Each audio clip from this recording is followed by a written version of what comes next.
जय श्री हरि विष्णु। ओम नमः शिवाय।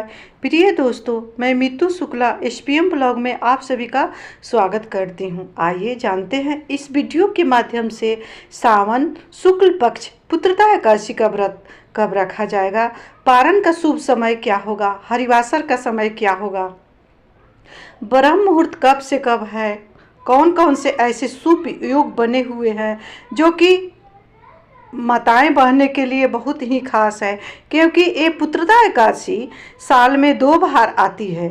एक सावन शुक्ल पक्ष 11 को पुत्रदा एकादशी का व्रत रखा जाता है, वहीं दूसरी एकादशी पौष शुक्ल पक्ष एकादशी को पुत्रदा एकादशी का व्रत रखा जाता है। ये 2 बार आती है साल में। 24 एकादशी है, उनमें से 2 एकादशी पुत्रदा एकादशी होती है, जो कि माताएं बहनें जो मेरे भाई हैं वो संतान के लिए हैं, इस व्रत को रखा जाता है। संतान की लंबी उम्र के लिए, उन्नति के लिए इस व्रत को रखा जाता है। वहीं जिनको संतान नहीं है, जो बहनें संतान रहित है, उनको भी इस व्रत को रखना चाहिए, क्योंकि इस पुत्रदा एकादशी का व्रत रखने मात्र से विष्णु भगवान जो माताएं बहनें निसंतान है उनका गोद अवश्य ही भरते हैं। तो उसके लिए कुछ खास उपाय है, तो अवश्य ही इस उपाय को करना चाहिए। और किस तरह से इस पुत्रदा एकादशी का व्रत को करना चाहिए, पारण कब करना चाहिए, नहा खाए के दिन से ले करके पारण के दिन 3 दिन तक का इस व्रत का नियम होता है। सबसे पहला दिन 10वीं तिथि के दिन सुबह जल्दी से उठ करके अपने बाल को धो करके स्नान करें। स्नान करने के बाद सूर्य भगवान को जल देकर विष्णु भगवान की पूजा करें। उसके बाद अपने किचन में निरामिष खाना बनाएं। उस दिन खाना में चावल का त्याग करें, उस दिन चावल को नहीं खाना चाहिए 10वीं तिथि के दिन। वहीं सूर्यास्त के बाद भोजन नहीं करना चाहिए। सूर्यास्त के बाद आप दूध, चाय, साबूदाना की खिचड़ी, जूस, फल ले सकते हैं। अन्यथा आप कुछ भी ना ले, आपके ऊपर डिपेंड करता है, लेकिन ये सब आप ले सकते हैं आसानी से। वहीं भोजन का परित्याग करना चाहिए। अगर आप भोजन का परित्याग करते हैं सूर्यास्त के बाद, तभी पुण्य फल की प्राप्ति होती है। ये रही 10वीं तिथि के उपाय। अब बढ़ते हैं एकादशी तिथि को क्या करना चाहिए। पुत्रदा एकादशी के दिन सुबह जल्दी से ब्रह्म मुहूर्त में उठ करके उस दिन अपने घर में झाड़ू पोछा नहीं करना चाहिए। आपके यहाँ अगर कोई करने वाला नहीं है तो आप झाड़ू पोछा नियम से कर दे, थोड़ा थोड़ा, डीपली नहीं करें, क्योंकि झाड़ू पोछा में बहुत सारे कीड़े मकोड़े मर जाते हैं, जिससे पाप लग जाती है। इसलिए पुत्रदा एकादशी के दिन नहीं करना चाहिए झाड़ू पोछा। और अगले नियम है कि उस दिन किसी वृक्ष की डाली या पत्ते को नहीं तोड़ना चाहिए, दातून को नहीं तोड़ना चाहिए। अब ब्रह्म मुहूर्त में उठ करके स्नान करें। स्नान करने के बाद विष्णु भगवान के सामने आपका जो पुत्र है या पुत्री है उसका नाम लेकर के, गोत्र बोल करके, अगर पुत्र पुत्री दोनों में से कुछ भी नहीं है तो विष्णु भगवान के सामने अपना नाम और गोत्र बोलते हुए संतान के लिए कामना करें। विष्णु भगवान से प्रार्थना करें कि हे विष्णु भगवान, मैं आज पुत्रदा एकादशी सावन शुक्ल पक्ष पुत्रदा एकादशी का व्रत रखी हूँ, मुझे संतान प्रदान अवश्य करना है विष्णु भगवान, अभी तक मैं संतान रहित हूँ। इस तरह से विष्णु भगवान से प्रार्थना करना चाहिए। अगर आपको संतान है तो उसकी लंबी उम्र के लिए, उन्नति के लिए, नौकरी के लिए, आरोग्य के लिए विष्णु भगवान से अवश्य प्रार्थना करना चाहिए कि हे विष्णु भगवान, मेरा संतान का ये नाम है। उस जगह पर आपको अगर संतान है, पुत्र है या पुत्री है, तो नाम बोलना होगा। नाम और गोत्र बोल करके विष्णु भगवान से कहना होगा कि मेरे पुत्र या मेरी पुत्री को आप दीर्घायु करना, लंबी उम्र देना, आरोग्य देना, व्यापार व्यवसाय में उन्नति करना। इस तरह से विष्णु भगवान के सामने प्रार्थना करना। विष्णु भगवान को पीले चंदन, पीले वस्त्र, पीले फूल और पीले फल का उस दिन अवश्य ही भोग लगाना चाहिए।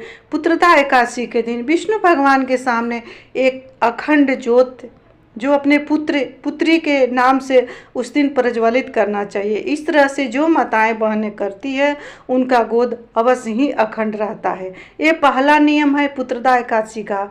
जो माताएं बहनें अपने संतान की सलामती चाहती है, उन्नति चाहती है, लंबी उम्र चाहती है, उनको विष्णु भगवान के सामने उस दिन अखंड ज्योत प्रज्वलित करना चाहिए। अष्टदल कमल बना करके तिल का या धनिया का अष्टदल कमल बना करके उस पर दीप प्रज्वलित करना चाहिए। दीप में आप तिल का तेल या घी ले सकते हैं, उस तरह से प्रज्वलित करना चाहिए, जो कि अगले दिन पारण के बाद ही इस दीप को बुझना चाहिए। इस तरह से दीप को प्रज्वलित करना चाहिए। निश्चित ही अगर आप अखंड ज्योत विष्णु भगवान के सामने प्रज्वलित करते हैं तो आपका गोद अखंड अवश्य विष्णु भगवान करेंगे। वहीं संतान नहीं है तो अवश्य ही विष्णु भगवान संतान देंगे। अब दूसरी नियम है अपने संतान की उन्नति के लिए, संतान के लिए क्या करना चाहिए। तो विष्णु भगवान को 2 तुलसी पत्र घी में भिगो करके चढ़ाना चाहिए। वहीं सावन का महीना है, सावन शुक्ल पक्ष पुत्रदा एकादशी है, तो विष्णु भगवान के लड्डू गोपाल को बेलपत्र अवश्य ही अर्पण करना चाहिए।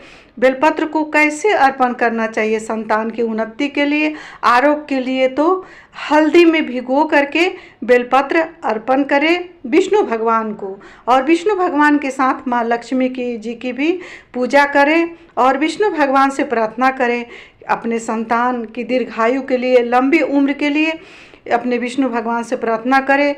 व्रत के बाद आरती उतारे और हो सके तो उस दिन भगवत गीता का 11वां अध्याय का पाठ अवश्य ही करना चाहिए विष्णु भगवान के सामने।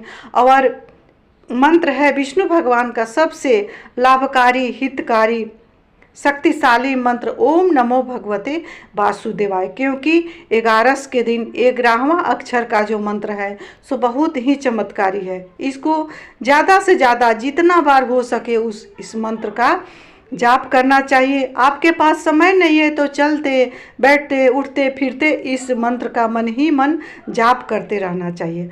अब आइए जानते हैं कि पुत्रदा एकादशी का व्रत किस दिन रखना है। सावन शुक्ल पक्ष पुत्रदा एकादशी की शुरुआत 15 अगस्त को सुबह 10:26 पर होगा और अगले दिन यानी 16 अगस्त 2024 को सुबह 9:49 पर पुत्रदा एकादशी का समापन होगा। इसलिए उदया तिथि के अनुसार 16 अगस्त 2024 को शुक्रवार के दिन पुत्रदा एकादशी का व्रत रखा जाएगा। ब्रह्म मुहूर्त का समय सुबह 4:24 तक, विजय मुहूर्त 2:26 से 3:29 तक, अमृत काल का समय सुबह 6:22 से 7:57 तक।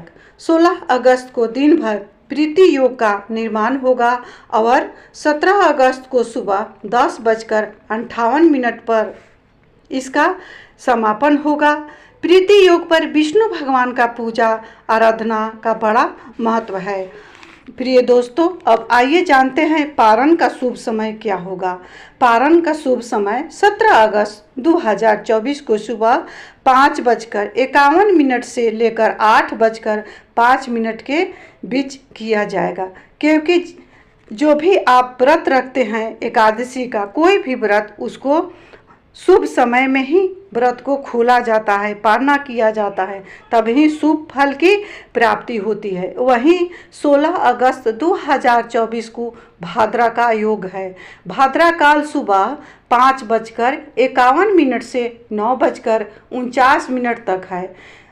ये भाद्रा काल में कोई भी शुभ कार्य नहीं किया जाता है। जैसे कि आप पूजा कर सकते हैं, सब काज कर सकते हैं, लेकिन कहीं आना है, जाना है, कुछ खरीदारी करना है तो आपको भाद्रा काल में नहीं खरीदना चाहिए, ना कहीं आना जाना चाहिए। इसका विशेष ध्यान रखना चाहिए। कब से कब तक है तो प्रिय दोस्तों 5:51 से 9:49 तक रहेगा भाद्रा का साया। उसमें ना करें ऐसा गलती। अब अगर आपको कहीं जाना है, आना है तो आप इस अवधि में नहीं जाएंगे। 9:49 तक का जो अवधि है 5:51 से, इसके बीच आप आना जाना नहीं करेंगे, नया वस्त्र नहीं पहनेंगे। अगर कुछ खरीदारी करना है तो इसके बीच में नहीं खरीदेंगे। वहीं आप पूजा कर सकते हैं, विष्णु भगवान का आराधना कर सकते हैं, इसमें माना नहीं है। लेकिन आना जाना, खरीदारी करना, न्यू वस्त्र भाद्रा काल में नहीं पहना जाता है। अब जानते हैं कि हरिवासर का समय क्या रहेगा, क्योंकि हरिवासर का समय जो है सो सुबह 3:58 पर शुरू हो रही है, जो 5 बजे तक रहेगा हरिवासर का समय। हरिवासर का समय उसको कहा जाता है जो कि द्वादशी का 4 पहर का जो एक हिस्सा, 1/3 हिस्सा होता है, उसको हरिवासर का समय कहा जाता है। हरिवासर के समय में कभी भी एकादशी का पारण नहीं करना चाहिए। हरिवासर का बाद ही एकादशी तिथि का द्वादशी तिथि में पारण किया जाता है। तो प्रिय दोस्तों, ये मेरा वीडियो कैसा लगा?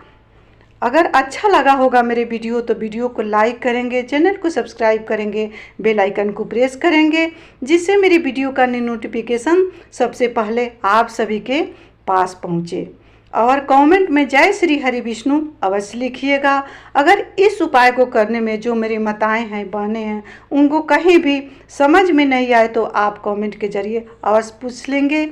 इसी के साथ मैं अपने वाणी को विष्णु भगवान के चरणों में विराम दे रही हूँ।